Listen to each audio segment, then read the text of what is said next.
جو اس مقدمے کو سماعت بھی کر رہی ہے، اس کی پھر حیثیت کیا رہ جاتی ہے جب خود ایک بندہ اسمبلیاں توڑنے والا یہ کہے کہ اسمبلیاں بحال کر دی جائیں؟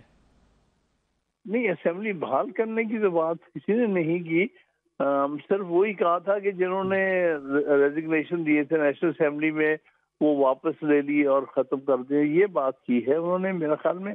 جہاں تک کہ اسمبلیاں بحال کی جائے اس کے لیے ابھی تک تو میرے خیال میں جو ہے پی ٹی آئی کی طرف سے تو کوئی ایسی درخواست نہیں ہوئی۔ لیکن خان صاحب اگر مذاکرات نتیجہ خیز ثابت نہیں ہوتے تو پھر عدالت کیا کرے گی؟ عدالت جب ثالثی کا کردار ادا کر چکی ہے، وہ عدالت مذاکرات کی بات کر چکی ہے، پھر عدالت اگر فیصلہ کوئی کرے گی تو اس کو کوئی مانے گا؟ دیکھیے، ماننا تو چاہیے کیونکہ جو عدالت نے فیصلہ کرنا ہے وہ آئین کے مطابق کرنا، پہلے ہی آئین سے انحراف ہو چکا ہے۔ جب یہ 90 دن میں الیکشن تھا، انہوں نے ہر طرح سے الیکشن کمیشن کو بھی مجبور کیا اور ہر طرح سے الیکشن کا رستہ روک لیا۔ پہلے 30 تاریخ دی گئی اپریل کی اور پھر اب 14 مئی کی۔ تو یہ سپریم کورٹ کا ہر فیصلے کو یہ فرسٹریٹ کیا جا رہا ہے۔ اب اس ایک عجیب سی صورتحال میں سپریم کورٹ خود آ گئی ہے۔ بہرحال سپریم کورٹ کو اس کے اوپر کوئی فائنل فیصلہ تو پھر دینا پڑے گا۔ ایک راستہ تو شاید سپریم کورٹ نے یہ تلاش کیا کہ اگر ساری پارٹیز مل کر کوئی تاریخ مقرر کر لیں اور ایک ہی تاریخ میں کہیں کہ سارے پاکستان میں 5 اسمبلیوں کے انتخابات ہوں گے، تو ایک طرح سے اس میں سپریم کورٹ، حالانکہ وہ بھی آئین کا انحراف 2 اسمبلیوں کے حوالے سے تو ہوگا، لیکن سپریم کورٹ اس میں کوئی مناسب ایک خالصہ دے سکتی ہے آئین کی کسی شک کو سامنے رکھتے ہوئے۔ میرے خیال میں سپریم کورٹ یہی کوشش کر رہی ہے کہ اس بحران کو حل کیا جائے، اور اگر یہ ساری پارٹیز ایگری کر جائیں تو پھر اس صورت میں 1 تاریخ میں الیکشن کرایا جائے۔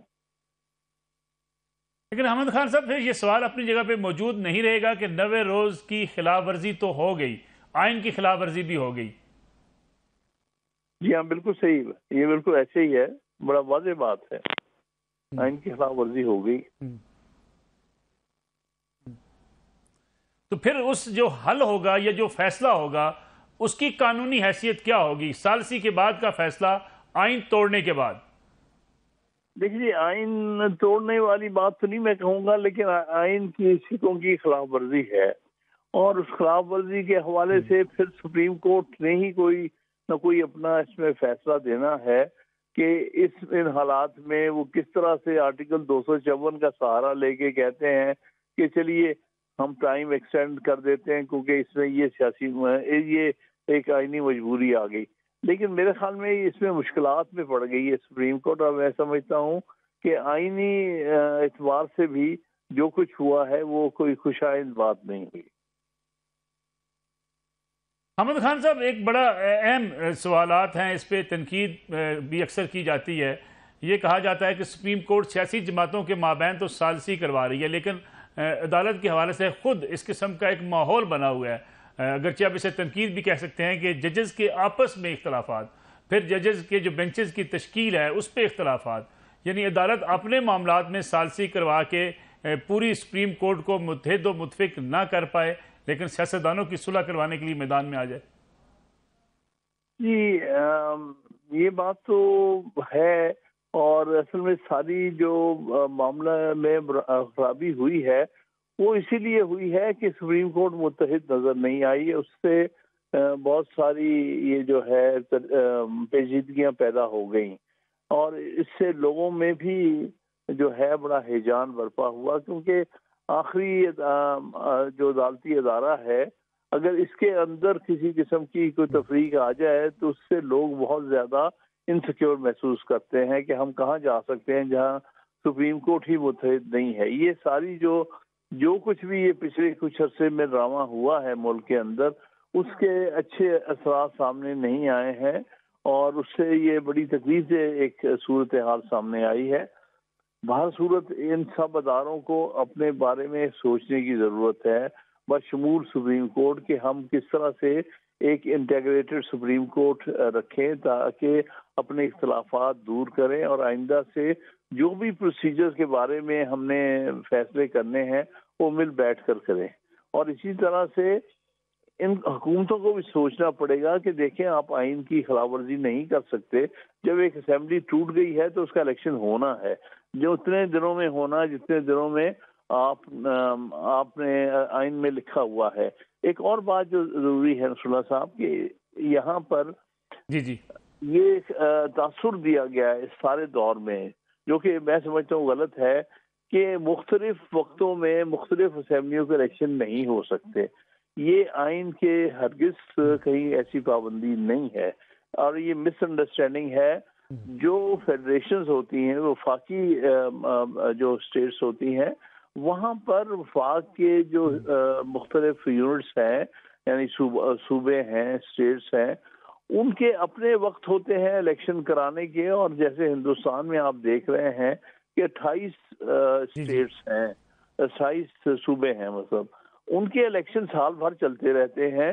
وہ کوئی ایک ڈیٹ میں تو نہیں ہوتے کہ لوک سبھا کے اور مختلف اسمبلیوں کے بھی ایک ہی وقت میں ہو جائیں. اس کی کوئی ضرورت نہیں ہے. ہر اسمبلی جو ہے وہ آٹونومس ہے، اور اس کو اپنے اپنے وقت پہ الیکشن کرانے ہیں جب کبھی ان کا پیریڈ ایکسپائر ہو جائے یا اس کو تحلیل کر دیا جائے. یہ تاثر بالکل غلط پھیلا ہے کہ الیکشن جو ہے 5 اسمبلیوں کے، یعنی 4 صوبائی اور ایک مرکزی اسمبلی کے الیکشن ایک تاریخ میں ہونے، یہ کہیں آئین کی ریکوائرمنٹ نہیں. حامد خان صاحب، ہم نے دیکھا کہ اکثر ایسے فیصلے ہیں جس پہ پھر واپس لینے پڑے یہ فیصلے، یا اس پہ اپنے موقع کو تبدیل کرنا پڑا پاکستان تحریک انصاف کو. اسمبلیاں توڑنے کی بات ہو، اسمبلیوں سے استعفوں کی بات ہو، پھر واپس جانے کی بات ہو. قانونی طور پہ بعض جگہوں پہ پاکستان تحریک انصاف کو مشکلات کا سامنا کرنا پڑا ہے. کیا آپ جیسے ایک سینئر قانون دان جو پاکستان تحریک انصاف کے ساتھ وابستہ ہیں، عمران خان صاحب نے ان سے کبھی مشورہ کیا کہ ہمیں قانونی رہنمائی جو ہے وہ سینئر وکلاء سے لینی چاہیے؟ دیکھیے، یہی سارا ایک سب سے بڑا مسئلہ آ رہا ہے کہ جلد بازی میں فیصلے ہو جاتے ہیں، اور جب جلد بازی میں فیصلے ہوتے ہیں تو پھر ان میں بعد میں پتہ چلتا ہے کہ کہاں کہاں غلطی رہ گئی.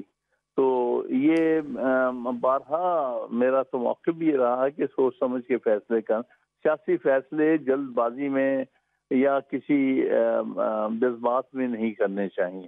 یہ ایک کمزوری سامنے آئی ہے.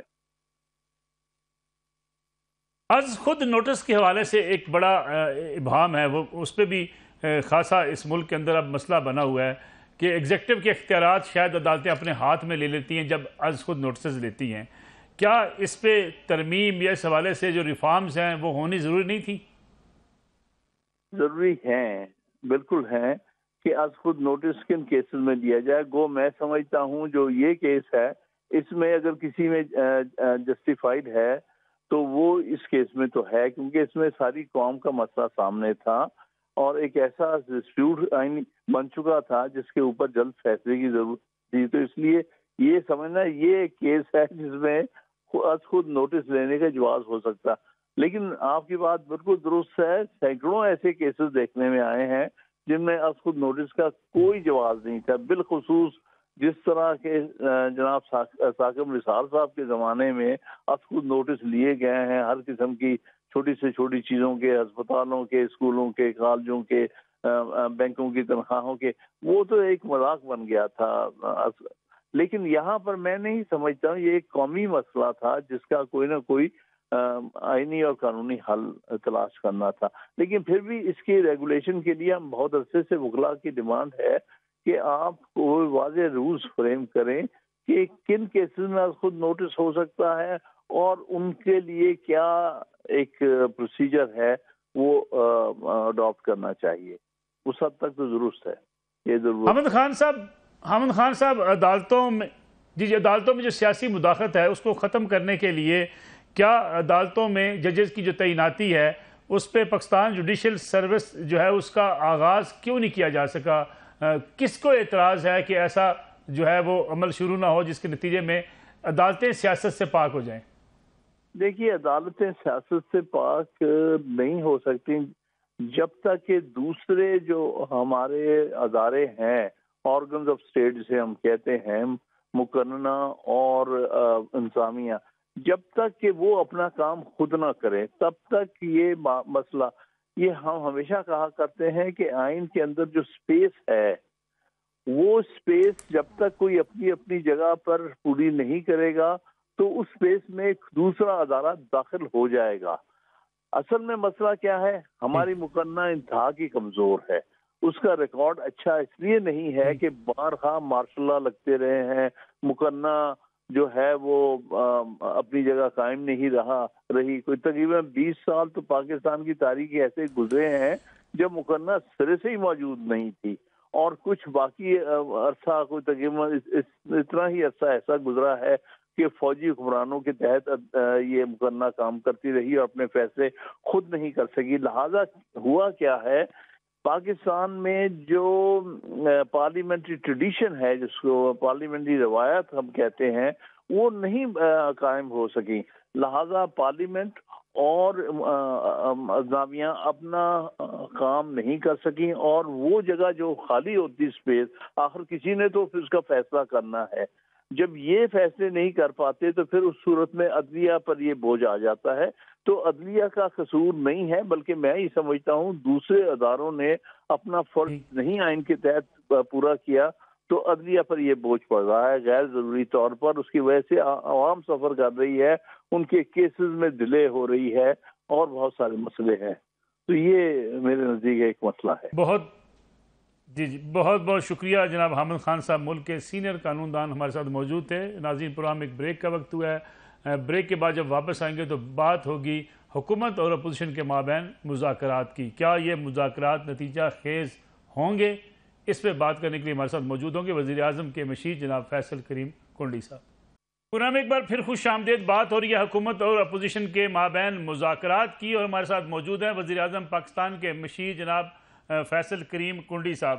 فیصل کریم کنڈی صاحب، بہت بہت شکریہ پروگرام میں وقت دینے کا. یہ بتائیے گا کہ مذاکرات کامیاب ہونے کے امکانات آپ کو کتنے نظر آتے ہیں؟ کیونکہ اگر ہم سیاسی بیانات کی حدت کو دیکھیں تو کہیں کم ہوتی نظر نہیں آتی. لگتا یہ ہے کہ یہ مذاکرات ہوں گے، اس کا نتیجہ کچھ نہیں نکلے گا، معاملہ پھر عدالتوں کے پاس ہی رہے گا.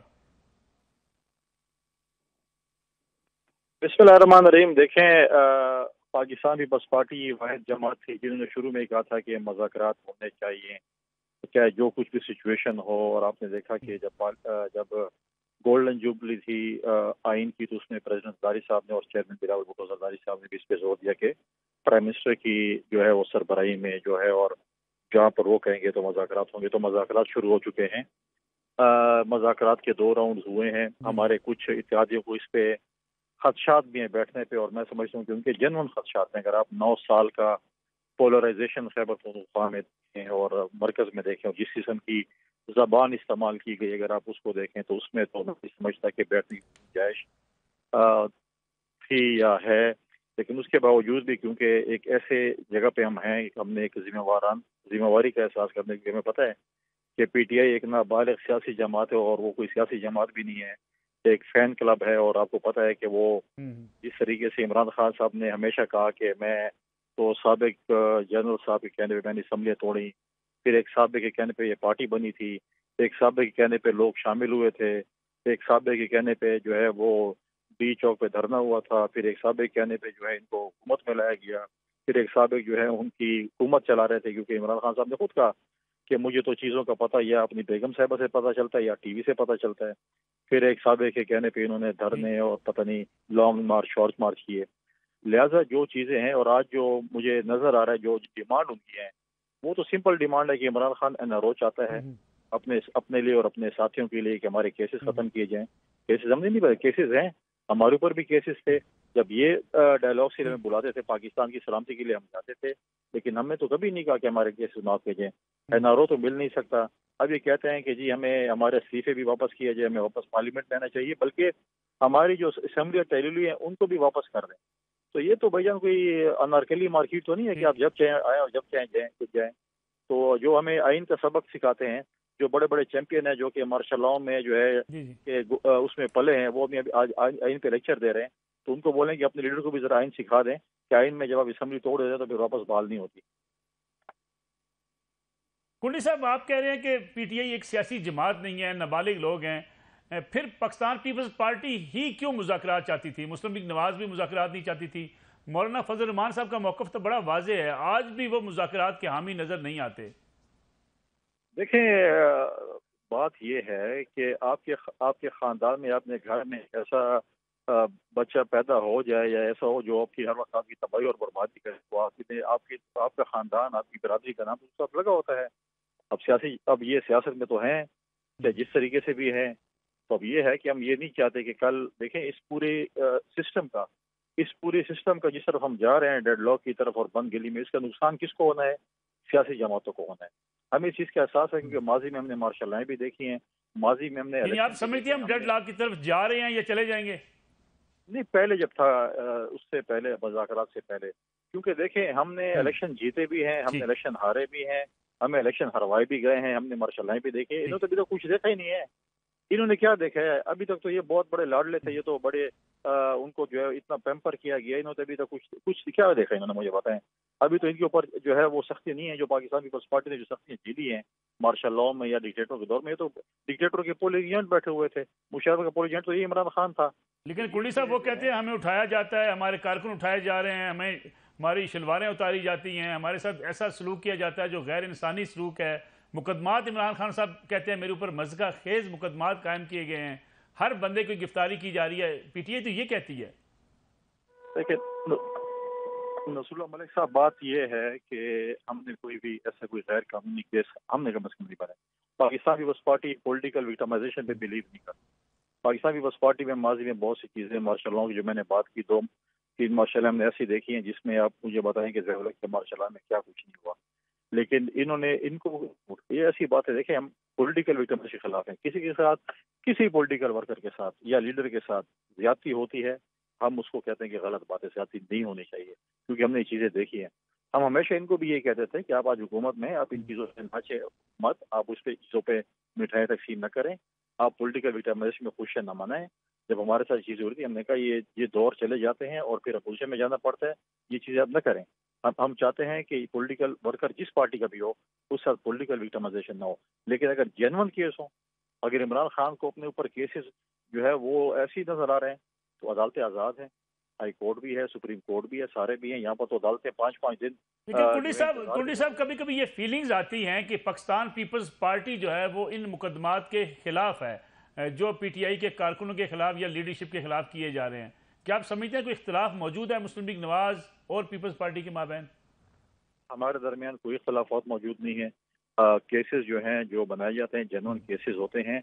کوئی بھی ہم نہیں چاہتے کہ کوئی بھی ایسا کوئی غیر قانونی مطلب ہے کیس ہو جو کہ پولیٹیکل وکٹمائزیشن جس میں ظاہر ہو, اور اس چیز میں جو ہے ہم یہ اس کو اور جو کیسز ہیں جب اب مجھے بتائیں نا کون سے کیس ان کو لگ رہا ہے کہ جس میں اب وہ کہہ رہے ہیں کہ یہ خام خواہ کے کیس ہیں اور جو ہے گپ شپ والے کیسز ہیں. اگر آپ سمجھتے ہیں گپ شپ کے وکیل بھی ہیں, جج بھی حاضر ہیں, آپ جائیں عدالتوں میں جائیں, بولیں کہ جی یہ تو ڈرامے بازی ہے, کیسز نہیں, آپ کی ضمانت ہو جائے گی. ہم نے 2-2 سال ہمارے اوپر کیسز 2-2 سال بعد 3 سال بعد ہماری ضمانت ہوئی. انہی کے دور میں رات کو 12 بجے جیل کھولے گئے, فریال طاہر صاحبوں کو عید کی رات کو شفٹ کیا گیا. کدھر تھی ان کی سیاست, کدھر تھے ان کے وہ جوان جو ابھی عورتوں کے حقوق کے علمبردار بنے ہوئے ہیں؟ کیا اس وقت ان کی زبانیں بند تھی؟ کیونکہ وہ اپنی 2-2 ٹکے کی نوکری کی خاطر جو ہے وہاں پر جو ہے وہاں پہ جا کے دربار میں حاضر ہو کے شاباشیاں دیتے تھے. کبھی کسی نے آواز اٹھائی تھی؟ آج ان کو انسانیت, آج ان کو خواتین کی علمبرداری کا سب کچھ نظر آتا ہے. اس وقت یہ سوئے ہوئے تھے, اس وقت ان کا ضمیر نہیں جاگ رہا تھا, آج ان کا ضمیر جاگ رہا ہے. کیسز ہیں, کیسز کو فیس کریں گے, عدالتیں آزاد ہیں. غلط کیسز بنے تو ضمانتیں ہو جائیں گی. لیکن اگر مذاکرات کامیاب نہیں ہوتے, جو بظاہر لگ رہا ہے کہ پاکستان تحریک انصاف اپنے موقف سے پیچھے ہٹنے کو تیار نہیں ہے, آپ اکتوبر میں الیکشن چاہتے ہیں, درمیانی راستہ ہے کوئی پی ڈی ایم کے پاس پی ٹی آئی کو دینے کے لیے؟ دیکھیے ہم الیکشن چاہتے ہیں کہ ایک ہی دن ہو, چاہے وہ اکتوبر میں ہے, چاہے وہ جب بھی ہمارے مذاکراتی ٹیم جس چیز پہ بھی ایگری ہوگی, الیکشن ایک دن میں ہو. الیکشن 2 الیکشن پاکستان اس چیز کا متعامل نہیں ہو سکتا. پرابلم کے ساتھ یہ ہے کہ جو شخص ریٹائر ہو جائے نا, اس کی جس طریقے سے یہ درگت کرتے ہیں وہ سب کے سامنے, اور جو حاضر سروس ہوتا ہے اس کے پاؤں پڑنا چاہتے ہیں, اور جو ریٹائر ہو جاتے ہیں اس کا کورٹ مارشل کرنا چاہتے ہیں.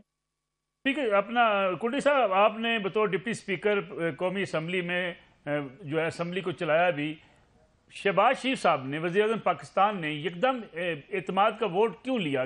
ڈر کیا تھا, خوف کیا تھا, ضرورت کیا ہے؟ دیکھیے کوئی ڈر خوف نہیں ہوتا. وزیر اعظم صاحب جب بھی کہیں, وہ جب بھی ان کو یہ نظر آئے کہ وہ اعتماد کا ووٹ لینا چاہیں وہ لے سکتے ہیں. دیکھیں جب گیلانی صاحب وزیر اعظم بنے تھے وزیر اعظم بن گئے تھے، اس کے بعد فوراً انہوں نے اعتماد کا ووٹ بھی لے لیا تھا، لیکن کبھی ایسا نہیں ہوا۔ عمران خان نے جب اعتماد کا ووٹ لیا وہ اپنی شرمندگی سے لیا۔ جب یوسف رضا گیلانی سینٹر بنے ان پہ عدم اعتماد ہو چکے تھا قومی اسمبلی میں، کیونکہ سینٹر بن گئے تھے تو آپ کے اوپر عدم اعتماد ہوا اور آپ کے اپنے پریزیڈنٹ نے آپ کو بولا کہ تاکہ اعتماد کا ووٹ لو۔ ہمیں تو نہیں کہ ہم نے کہا چلو یہ لوگ بڑی باتیں کر رہے ہیں، پولیٹیکل باتیں ہوتی ہیں، کچھ آپ لوگ بھی ایسے تجزیہ نگار مطلب ہے کہ تجزیہ نگار بلا لیتے ہیں جو کہ تجزیہ نگار نہیں ہوتے لیکن پارٹی کے ترجمان ہوتے، لیکن ساتھ تجزیہ نگار لکھ لیتے ہیں کہ ہم بھی تجزیہ نگار ہیں، تو ٹھیک ہے ہم ان کی قدر کرتے ہیں تجزیہ نگاروں کی۔ وہ بھی بڑا سوال نشان اٹھاتے تھے کہ جی یہ ہو رہا ہے وہ ہے، تو وزیر اعظم نے سمجھا کہ ہم اعتماد کا ووٹ لیں اور انہوں نے آپ نے دیکھا کہ انہوں نے اعتماد کا ووٹ کر لیا۔ اس میں تو کوئی بری بات نہیں ہے کہ وزیر اعظم اعتماد کا ووٹ لے لیتے ہیں۔ انہوں نے آج ہی بتایا، اس کا مطلب یہ ہے کہ آپ پولیٹیکل موٹیویٹڈ جو تجزیہ کار ہیں ان کا دباؤ بھی حکومت قبول کر لیتی ہے؟ نہیں ہمیں کوئی دباؤ، آپ دیکھیں، آپ تبصرے آپ کا حق بنتا ہے، آپ کا ٹاک شو کرنا آپ کا حق ہے، آپ کا سوال کرنا آپ کا حق ہے، تجزیہ نگاروں کو بلانا یا بٹھانا بھی آپ کا جمہوری حق ہے، آپ بٹھائیں، لیکن بات یہ ہے کہ اب انفارچونیٹلی پرابلم یہ ہو چکا ہے کہ majority T V channel, majority کی میں بات کروں، سب کی نہیں کر رہا، اور میجورٹی جو اینکرز ہیں وہ اب پارٹیوں کے ترجمان بن چکے ہیں۔ کنڈی صاحب، ایک ماحول ایسا بنتا جا رہا ہے کہ اگر مذاکرات ناکام ہوتے ہیں، سپریم کورٹ کا فیصلہ حکومت کے خلاف آتا ہے، ایون توہین عدالت کا کوئی ایسا فیصلہ آ جاتا ہے، حکومت ماننے سے انکار کر دے گی، یہ صورتحال کسی کلیش کی طرف لے جا سکتی ہے؟ دیکھیں، سب سے پہلی بات تو یہ ہے کہ دیکھیں آپ ابھی میڈیا پہ بیٹھے ہیں، آپ کا اپنی فیلڈ ہے، آپ ہم پہ تبصرے کر رہے ہیں، اچھے کریں برے کریں، آپ کا جمہوری حق ہے، آپ سوال کریں، اچھا سوال کریں، کڑوا سوال کریں، سخت سوال کریں، یہ بھی آپ کا جمہوری حق ہے، میرا حق ہے میں آپ کو جواب دوں۔ عدالتوں کا کام ہے عدل اور انصاف دینا، وہ ان کو دینا چاہیے۔ پارلیمنٹ کا کام ہے، سیاسی جماعتوں کا کام ہے کہ ہم سیاست کریں۔ ہم نے پہلے بھی کہا تھا کہ مذاکرات بالکل ہوں گے، ڈائلاگز ہوں گے، لیکن پارلیمنٹ میں ہوں گے، پارلیمنٹ کے فورم، یہ ہمارا فورم ہے پارلیمنٹ، یہاں پر ہوں گے۔ عدالتوں کا کام ہے عدل اور انصاف دینا، تو میں سمجھتا ہوں کہ ہر کوئی اپنے جورسڈکشن میں رہ کر کام کرے تو یہ ملک آگے چل سکتا ہے۔ اگر ہم جورسڈکشن میں کام نہیں کریں گے اور ہم کہیں گے کہ نہیں ہم نے سب کچھ کرنا ہے، اور میں بولوں کہ نہیں میں نصر ملک صاحب جو ہیں اس سے اچھا میں جو ہے اینکر ہوں اور میں اچھے سوالات کر سکتا ہوں اور ان کو سمجھ نہیں ہے، تو میں غلط ہوں گا، کیونکہ میں آپ کو جو تجربہ ہے شاید وہ میرا تجربہ نہیں ہوگا اور میرا تجربہ نہیں ہے اس چیز میں، تو لہٰذا یہ چیز ہے ہر کسی کو میں سمجھتا ہوں کہ اگر اپنے جورسڈکشن میں رہ کر یہ چیز کریں اور اس ملک کو چلنے دیں تو بہت ہی بہتری ہوگی۔ حکومت پی ٹی آئی کا یہ مطالبہ قبل از وقت انتخابات قومی اسمبلی کی تحلیل، یہ ماننے کے چانسز کتنے ہیں؟ دیکھیں یہ تو بھی ہماری اگر میں اس پہ تبصرہ کروں تو یہ ہوگا کہ میری اسٹیٹمنٹ ہوگی، لیکن ہماری جو کمیٹی بیٹھی ہوئی ہے اور پارٹی لیڈرشپ ہے انہوں نے فیصلہ کرنا ہے کہ کیا ہوگا، لیکن مجھے نظر نہیں آتا کہ الیکشن ہوں گے، ٹائم ہوں گے اور پورے صوبوں میں اور نیشنل اسمبلی کے ایک ہی ٹائم پر الیکشن ہوں گے۔ فیصل کریم کنڈی صاحب، بہت بہت شکریہ آپ کا پروگرام میں وقت دینے کا۔ وزیر اعظم کے مشیر فیصل کریم کنڈی اور پاکستان پیپلز پارٹی کے سینئر رہنما ہمارے ساتھ موجود ہیں۔ ناظرین، ایک بریک کا وقت ہوا ہے، بریک سے واپس آئیں گے تو ان خبروں کی اور تجزیوں کی بات کریں گے جو سوشل میڈیا کی زینت کئی روز سے بنے ہوئے ہیں۔ حامد میر صاحب کا اور نسیم زہرا صاحب کا ایک ٹیلی ویژن چینل پر تبصرہ، اور تبصرے کے بعد پھر فوج کے ترجمان کی وضاحت اور مختلف اس میٹنگ کے شرکاء کی وضاحتیں یا ان کے بیانات بھی سامنے آتے ہیں، جس میں کہا گیا کہ پاکستان کی فوج کے سابق سپہ سالار نے جنگ لڑنے یا جنگ کی صلاحیت نہ ہونے کی بات کی تھی۔ اس پہ بڑا ایک سوشل میڈیا پر بحث بھی ہوئی، لیکن حقیقت کیا ہے، آخر فوج کے ترجمان کو وضاحت کیوں دینا پڑی، اس پہ بات کریں گے ایک بریک کے بعد۔ پروگرام ایک بار پھر خوش آمدید، بات ہوگی حامد میر صاحب اور نسیم زہرا صاحبہ کے اس انٹرویو کی، اس ٹی وی ٹاک شو کی جس کی وجہ سے پاکستان میں ایک بھونچال آیا ہوا ہے۔ حامد میر صاحب ملک کے سینئر صحافی ہیں، نسیم زہرا صاحبہ بھی کسی تعارف کی محتاج نہیں، ملک کی سینئر صحافی ہیں۔ دونوں نے ایک پروگرام کے اندر جس بات کا اظہار کیا اور جس میٹنگ کا تذکرہ کیا، وہ میٹنگ سابق army chief general Qamar Javed Bajwa اور صحافیوں کے مابین ہوئی تھی، جس میں ملک کے حالات، خطے کی صورتحال، کشمیر سمیت بہت سے معاملات پر بڑی تفصیلی گفتگو ہوئی۔ حامد میر صاحب نے آپ نے اس پروگرام کے اندر نسیم زہرا صاحب کے ساتھ پروگرام میں کہا کہ جنرل باجوہ نے کشمیر کا سودا کر دیا تھا۔ اس پہ خاصا ایک اضطراب پایا گیا اس میٹنگ کے اندر، میں خود بھی موجود تھا، جس کے بعد میں نے ٹویٹس کے ذریعے اور منصور علی خان صاحب جو ملک کے سینئر صحافی ہیں ان کے ساتھ بات چیت کرتے ہوئے بھی اس ساری میٹنگ کے احوال جو ہے وہ قوم کے سامنے رکھے تھے۔ اس میٹنگ کے اندر کیا بات چیت ہوئی تھی، کس بات کا تذکرہ ہوا تھا، کشمیر پر ہونے والے ڈائلاگ کی کیا بات چیت کی گئی تھی. اگرچہ حامد میر صاحب اپنے موقع پر اب بھی ڈٹے ہوئے ہیں. نسیم زہرا صاحبہ نے ایک ویلاگ بھی کیا جس کے اندر انہوں نے دوبارہ سے سوالات اٹھائے ہیں کہ ہم نے نہ مس رپورٹنگ کی، نہ ہماری مس ججمنٹ تھی، بلکہ تاثر یہی تھا کہ سپہ سالار یہ بات کہنا چاہ رہے تھے کہ پاکستان کی فوج لڑنے کی صلاحیت نہیں رکھتی، ٹینک ناکارہ ہیں اور F-16 کے پرزے نہیں ہیں. اس پہ میرا ایک اپنا موقف ہے کہ جس حوالے سے یہ بات چیت ہوئی تھی وہ بات چیت اکانومی کے حوالے سے تھی، پھر کشمیر کی بات چیت بھی ہوئی، ملکی سیاست کی بات چیت بھی ہوئی، لاپتہ افراد کے بارے میں بات چیت ہوئی اور سارے سوالات کھل کر ان سے کیے گئے. اس وقت بھی حامد میر صاحب اور نسیم زہرا صاحبہ اس میٹنگ کے اندر موجود تھی. دونوں نے آرمی چیف سے، اس وقت کی آرمی چیف سے جنرل قمر جاوید باجوہ سے یہ نہیں پوچھا کہ جو آپ بات چیت کر رہے ہیں یا جو آپ کہنا چاہ رہے ہیں کیا اس کا مطلب ہم یہ اخذ کر سکتے ہیں کہ کشمیر پہ کوئی سودے بازی ہو رہی ہے یا کشمیر پہ کوئی ایسی مفاہمت یا کوئی ایسا ڈائلاگ جو ہے جس سے حکومت کو باخبر نہیں رکھا جا رہا. تو ایسا کوئی سوال نہیں ہوا، نہ اعتراض ہوا، نہ اس وقت ان کے خلاف کوئی ایسی بات چیت کی گئی. لیکن جنرل باجوہ میرے اپنے خیال میں اس وقت سافٹ ٹارگٹ ہیں، وہ سابق آرمی چیف ہیں. اس وقت حکومت اور اپوزیشن دونوں سمجھتی ہیں کہ جنرل باجوہ کو ٹارگٹ کر کے اینٹی اسٹیبلشمنٹ بیانیے کو آگے بڑھایا جا سکتا ہے.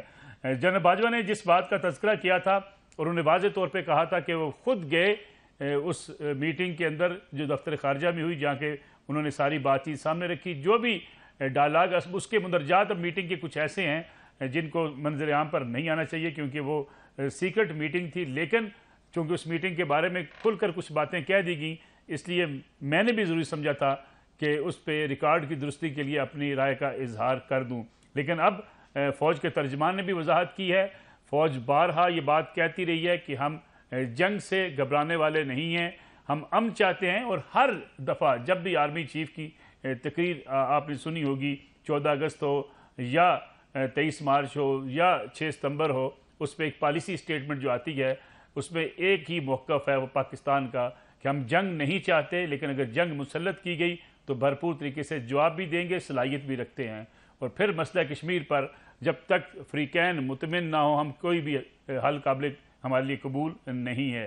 لیکن اس میٹنگ کو جس طریقے سے بیان کیا گیا، پھر عمران خان صاحب جو سابق وزیر اعظم ہیں انہوں نے بھی جلتی پر تیل ڈالا اور کہا جی کہ میرے پاس ایسی باتیں ہیں جس کا میں انکشاف کر دوں تو پوری دنیا کی جو ہیڈ لائنز بن جائے، لیکن میں نیشنل سیکورٹی کے حوالے سے خاموش ہوں.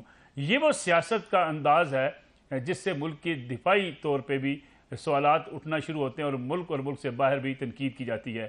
میں کوئی لمبی چوڑی اس پہ بات نہیں کرنا چاہتا تھا کیونکہ میرے ساتھ موجود ہیں بریگیڈیئر فاروق حمید صاحب، دفاعی تجزیہ کار ہیں، ان سے بھی جانیں گے کہ آخر یہ معاملہ ہے کیا. لیکن ایک بات اس کا تذکرہ میں سمجھتا ہوں ہمارے اوپر قرض بھی ہے کہ یہ میرے سارے دوست صاحبان جو ہم سے سینئر بھی ہیں، ہم ان سے سیکھتے بھی ہیں، ان کے ساتھ ڈائلاگ بھی کرتے ہیں، یہ ہمیشہ سے امن کی آشا کے قائل رہے ہیں. یہ ہمیشہ سے ان کے اوپر تنقید ہوتی رہی ہے کہ یہ سردیں جو ہیں یہ بھی نہیں ہونی چاہیے، ہمیں مل جل کے بھائیوں کی طرح دونوں ممالک کو رہنا چاہیے اور جنگ کا تو سوال ہی پیدا نہیں ہونا چاہیے. لیکن دوسری طرف موقف یہ رہا ہے کہ اگر ہمارے اوپر ظلم کیا جائے تو پھر ہم جنگ کے لیے تیار ہوں. اب اس قسم کی باتیں جو جنگ سے دور جانے والی باتیں کرتے تھے، اگر وہ آج کہتے ہیں کہ جنگ ہم نہیں کر سکتے اور جنگ ہونی چاہیے، میں سمجھتا ہوں یہ بھی ایک زیادتی ہے، موقف سے انحراف ہے. بریگیڈیئر فاروق حمید صاحب، کیا آپ کو محسوس ہوا ایک سپہ سالار، چلے میں تو خود میٹنگ کے اندر موجود تھا، اگر آپ میرے انٹرویو کر رہے ہوتے تو میں سوالات کے جوابات آپ کے سامنے رکھ دیتا، لیکن میں آپ سے تجزیہ چاہ رہا ہوں، کیا فوج کا سپہ سالار 20 سے زائد صحافیوں کے سامنے یہ بات مانے گا کہ جی ہم جنگ لڑنے کی صلاحیت نہیں رکھتے، ہم جنگ لڑ نہیں سکتے، ہمارے جو ہے دفاعی طور پہ مضبوط نہیں ہے، پھر ہم یہ میزائل کے تجربے کرتے ہیں، دشمن کو جو پیغام دیتے ہیں کہ ہم اپنی ملک کے خلاف نیشنل سیکورٹی پر ایک آنچ بھی نہیں آنے دیں گے. کیا لگتا ہے آپ کو یہ سارا کچھ کیوں ہوا؟ بسم اللہ الرحمن الرحیم. بہت شکریہ ملک صاحب. میں نے آپ کی ٹویٹ سے میں نے وہ بھی پڑھی تھی بالکل 1-2 دن پہلے. دیکھیں، پہلی بات میں یہ کہوں گا کہ محترم ہمارے حامد میر صاحب، مجھے سمجھ نہیں آتی کہ وہ ہمیشہ کوئی ایسا پنگا لے لیتے ہیں، ایسی کنٹروورسی کو شروع کر دیتے ہیں، خاص کر قومی سلامتی کے حوالے سے ماضی میں بھی ہوتا رہا، اور وہ ان کی ہمیشہ کنٹروورشل اور ایک ان ایزی ریلیشن شپ رہی ہے پاکستان کی ملٹری اسٹیبلشمنٹ کے ساتھ. اور آپ کو پتا ہے کئی مرتبہ پھر وہ ہنگامہ رائی میں وہ آف ایئر بھی ہوئے ہیں, کئی دفعہ انہوں نے پرسنل حملے بھی کیے ہیں, خاص کر پچھلے سابق جو DIS آئی تھے, اگر آپ کو یاد ہے اسد علی طور کا کیس ہوا تھا, انہوں نے کیا کچھ کہا تھا, ذاتیات کو اتر آئے تھے, پھر یہ آف ایئر ہو گئے. جنرل مشرف کے دور میں بھی بڑے مسائل تھے. تو میرا کہنے کا مطلب یہ کہ مجھے نہیں معلوم کہ ان کو کنٹروورسی میں رہنے کا کیوں شوق ہے. دوسری بات یہ ہے کہ دیکھیں ویسے تو یہ میں ماننے کو تیار نہیں ہوں کہ پاکستان کے ایک serving army chief of staff who, sitting army chief, اور وہ اپنی فوج کے بارے میں یہ کہے کہ جناب ہماری صلاحیت میں کمزوری ہے, ہماری کیپیبلٹیز میں کمی ہے, ہمارے ٹینک نہیں چل رہے. دس از انتھنکیبل, دس از انبلیویبل. انہوں نے یہ بات ضرور کہہ سکتے ہیں کوئی بھی کہ جناب فائنینشیل کنسٹرینٹ ہے, فائنینشیل کنسٹرینٹ کی وجہ سے یہ, کیونکہ ہمارا بجٹ جو ہے وہ ہر سال لمٹ ہو جاتا ہے. اگر آپ کو بھی پتا ہے فوج ہمیشہ آپ 5-10% کم کر دی تھی ہر سال, تو اس میں انڈیا کے مقابلے میں ہمارا بجٹ جو ہے, فوجی بجٹ, وہ بہت تھوڑا ہے. ٹھیک ہے نا جی, ان کا کوئی $50 ارب سے زیادہ ہے, اور ہمارا میرا خیال ہے $5-6 ارب اتنا اماؤنٹ ہے, اور وہ بھی یہ دن بدن کم ہو رہا ہے. تو from that point of view آپ کہہ سکتے ہیں کہ بالکل وہ ایک افیکٹ ہوتا ہے, لیکن دیٹ ڈز ناٹ مین کہ جو آپ کے ٹینک ہیں, آپ کے جہاز ہیں, آپ کے فائٹر ایئر کرافٹ ہیں, آپ کی وارشپس ہیں, وہ آپریشنلی ریڈی نہیں ہے, and you are not prepared to defend the country. یہ تو انتھنکیبل ہے. میں یہ سمجھتا ہوں بریگیڈیئر صاحب یہاں میرا ایک اور سوال بنتا ہے, جو مشقیں ہوتی ہیں, سالانہ مشقیں, اس میں جو ٹینک آپ چلاتے ہیں, گولہ بارود چلتا ہے, جو ٹینک کی ایفیشنسی ہوتی ہے, جو آپ کی انفینٹری کی ایفیشنسی ہوتی ہے, اس کی ایکسرسائزز کا جو مظاہرہ کرتے ہیں, اگر وہ ٹینک چلتے ہیں وہاں پہ ایکسرسائزز کرتے ہیں, مشقیں ہوتی ہیں, تو پھر یہ کیسے کہا جا سکتا ہے وہ ٹینک چلتے نہیں؟ نہیں دیکھیں جی, میں بڑی مزیدار آپ کو ایک بات بتاتا ہوں, please you must believe me. جو کسی یونٹ کمانڈر, چاہے وہ ایویشن کمانڈر ہو, ٹینک یونٹ کمانڈر ہو, آرمر یونٹ کا, انفینٹری یونٹ کا, اگر اس کا ایکوپمنٹ جو ہے وہ سروسیبل نہیں ہے, وہ ایک خاص لیول آف اپنا سروسیبلٹی پہ نہیں ہے, جناب اس کے تو وہ فرق ہو جاتا ہے, وہ تو his career is gone. You have to, یہ اس کی ذمہ داری ہوتی ہے. اور ظاہری بات ہے سپورٹنگ جو آرمز ہیں ان کا کام ہے مل کے to look after that equipment. ایک پورا نظام ہے فوج میں, دیکھیں جی, اٹ از اے پورا سسٹم وچ ورک. کہنے کا مطلب میرا یہ ہے کہ کوئی ہو ہی نہیں سکتا کہ فوج جو ہے وہ آپریشنلی ریڈی نہ ہو, یا ان میں اکوپمنٹ جو ہے وہ ایک خاص ڈینجرس لیول سے اس کی سروسبلٹی گر جائے. ہاں تھوڑا بہت روٹین مینٹیننس سے اکوپمنٹ اپ ڈاؤن ہوتا ہے کچھ دنوں کے لیے, اس کے بعد they go through the routine maintenance inspection, جو پورا ایک نظام ہے اکوپمنٹ کا. بٹ میں آپ سے کہنا یہ چاہ رہا ہوں, دیکھیں میں یہ اچھا اس نظام کے ساتھ مجھے تھوڑا سا یہ بھی بتا دیجیے بریگیڈیئر صاحب, یہ ابھی نندن کو کوئی جال پھینک کے گرفتار کیا تھا آپ لوگوں نے, یعنی ہماری فورسز نے؟ نہیں دیکھیں, آپ کی اسٹرائک ایئر کرافٹ تھے, آپ کو پتا ہے وہ آپریشن اسٹرائک ریٹورٹ PF کا, وہ تو دنیا اس کو مانتی ہے, انڈینز خود مانتے ہیں کہ جناب کیسا بھرپور کاروائی انہوں نے کی تھی, اور بڑا ٹھیک ٹھاک میسج دیا تھا امریکن کو. اس میں تو اپنا انڈینز کو 2 جہاز ان کے گرائے گئے, ایک ادھر گرا, ابھی نندن پکڑا گیا, اور دوسرا ان کی on the other side of the border گرا. میں جو آپ کو بات بتانا چاہ رہا ہوں, خطرناک اس میں ایلیمنٹ یہ ہے کہ یہ کیوں انہوں نے یہ اپنا یہ بات کی. دیکھیں پاکستان کے عوام کو ڈیمورلائز کرنے کی کوشش کی گئی ہے, اور یہ میں اس کو اتنا لائٹلی نہیں لیتا ہوں. I think there is a larger picture to it. اس کے پیچھے بھی مجھے کچھ ایجنڈا نظر آتا ہے. جنرل باجوہ تو ریٹائر ہو گئے, ابھی ان کو لیکن آپ اسے مس ججمنٹ یا مس رپورٹنگ کے زمرے میں نہیں ڈال سکتے. میں کہتا ہوں غداری کے فتوے ہمیں کسی کے خلاف نہیں لگانے چاہیے. ہو سکتا ہے مس ججمنٹ ہو, جب اتنی لمبی چوڑی گفتگو ہو, اس میں باتیں ادھر سے ادھر ہو رہی ہیں, شاید لوگوں کو ابہام تو پیدا ہو سکتا ہے. چلے میں یہ اس طرح کہہ دیتا ہوں, دیکھیں قوم ڈیمورلائز ہوتی جب ان کو یہ کہا جاتا ہے کہ جی آپ کے آرمی چیف کہہ رہے تھے کہ ہم تو فٹ نہیں ہے وار کے لیے, ہم تو دشمن کا مقابلہ نہیں کر سکتے. لیکن جو خطرناک بات یہ ہے کہ انہوں نے جو الفاظ استعمال کی, چناؤ سودا کا مطلب ہے کہ کوئی ڈیل ہوئی ہے انڈر دی ٹیبل, کوئی سیل آؤٹ ہوا ہے کشمیر کے اوپر. اور بھائی یہ ایک عام ریڈی والا عام پاکستانی کبھی سوچ سکتا ہے کہ پاکستان کی مسلح افواج کوئی انڈر دی ٹیبل کشمیر پر ڈیل کرے گی؟ ہاں جنرل مشرف بھی گئے تھے, انہوں نے بھی کہا تھا ہم out of the box settlement کرتے ہیں انڈیا کے ساتھ, پوری دنیا نے دیکھا. اچھا میں اس میں آپ کے سامنے ایک دو چیزیں, بریگیڈیئر صاحب اگر آپ مجھے موقع دیں, ایک دو چیزیں آپ کے سامنے رکھ دیتا ہوں. جنرل باجوہ نے اسی میٹنگ کے اندر جنرل مشرف کی جو ڈائلاگ تھا یا ٹاکس تھی اس کا ذکر بھی کیا. میاں نواز شریف اور واجپئی کے مابین جو بات چیت ہوئی اس کا ذکر بھی کیا، پھر جنرل مشرف کا جو وزٹ تھا اس کا ذکر بھی کیا، یہ ساری باتیں، پھر ایس کے لامبا کے ساتھ جو بیک چینل ڈپلومیسی تھی اس کا ذکر بھی کیا۔ انہوں نے کہا یہ مذاکرات ہوتے رہتے ہیں، اور یہ مذاکرات ہوتے رہے ہیں اور اب بھی ہو رہے ہیں، لیکن تمام سیاسی پارٹیز کو، سیاسی لیڈرشپ کو ان مذاکرات کا پتہ ہوتا ہے، اس لیے جو اب بھی تجاویز آئی ہیں وہ ہم دفتر خارجہ لے کر گئے ہیں اور ان سے کہا ہے کہ اسے پارلیمنٹ میں لے کر جائیں، فیصلے جو ہیں وہ سیاسی لیڈرشپ کرے گی۔ That was the wording of general Bajwa. نہیں دیکھیں، آپ یو آر ایبسولوٹلی رائٹ، ہر دور میں پچھلے 20 سال سے یہ ایک ایفرٹ رہا ہے کہ انڈیا کے ساتھ اپنا اگر ہماری کوئی پیس اگریمنٹ ہو جاتا ہے اور کور ایشوز کشمیر اور دوسرا دہشت گردی اور یہ پانی کے معاملات، ان کے اوپر اگر پیش رفت ہوتی ہے تو ان کی ٹریڈ بھی بحال ہو سکتی ہے۔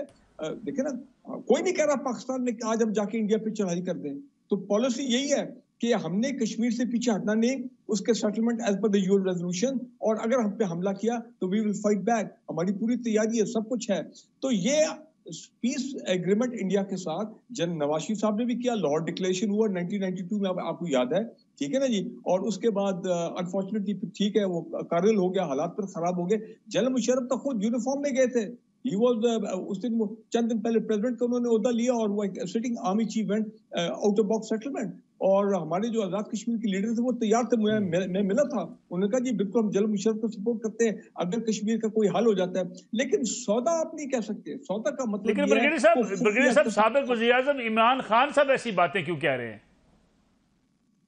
نہیں دیکھیں، اپنا جو چیز نیریٹو مارکیٹ میں پھینکا گیا وہ یہی تھا، اور میڈیا میں آئی ہے، سوشل میڈیا پہ، کہ جناب وہ فوج کرنا چاہ رہی تھی، جنرل باجوہ کرنا چاہ رہے تھے، لیکن ہم نے جو ہے اس کو obstruct کیا کیونکہ یہ کشمیر کے اوپر، دیکھیں کشمیر کے اوپر یہی تھا کہ، اور یہ ہونا بھی چاہیے کہ یہ مسئلہ جب تک حل نہیں ہوگا ہم ایک حد سے آگے نہیں جائیں گے، لیکن اس کا مطلب یہ نہیں کہ ویسے میں ایک تبصرہ ایک اور کر لوں برگیڈیئر صاحب، کتنی مزیدار بات ہے جو وزیر اعظم یہ کہے، برگیڈیئر صاحب جو وزیر اعظم یہ کہے، عمران خان صاحب ہمارے لیڈر کہیں کہ نیب میرے کنٹرول میں نہیں تھی اور نیب والے میری بات نہیں سنتے تھے، جنرل باجوہ کی بات سنتے تھے، وہ اتنے بڑے فیصلہ مسئلہ کشمیر پہ جنرل باجوہ کے سامنے ڈٹ گئے اور رکوا دیا، تھوڑا سا عجیب سے محسوس نہیں ہوتا؟